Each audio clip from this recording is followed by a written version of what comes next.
धीरज नाम का एक लड़का शहर से घूमने के लिए सीतापुर गांव में आया। वह लड़का गांव की गलियों में काफी देर से घूम रहा था।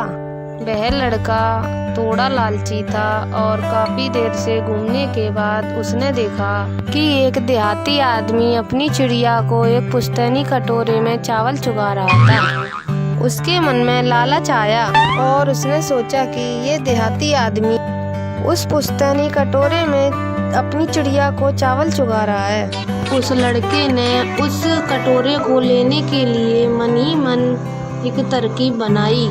थोड़ी देर सोचने के बाद उस लड़के ने उस आदमी से कहा, अरे साहब, क्या ये चिड़िया आप मुझे 100 रुपये में बेच सकते हो? वैसे तो इस चिड़िया की मुझे कोई आवश्यकता नहीं, लेकिन ये चिड़िया आपकी मुझे काफ़ी आकर्षित लगती है।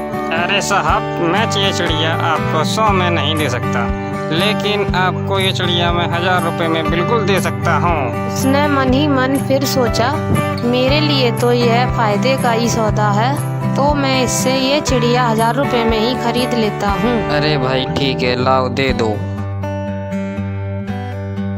वैसे तो अब ये चिड़िया मैंने आपसे ले ही ली है, तो ये कटोरा आपके किस काम का? तो अब आप इस कटोरे को भी मुझे बेच सकते हो, मैं उसके पैसे भी दे दूंगा, आपका तो फ़ायदा ही फ़ायदा है। अरे नहीं साहब, ये कटोरा मैं आपको नहीं दे सकता। तो आप इस कटोरे का क्या करोगे? वैसे भी तो ये आपके लिए बेकार ही है, तो आप इस कटोरे को मुझे दे सकते हो।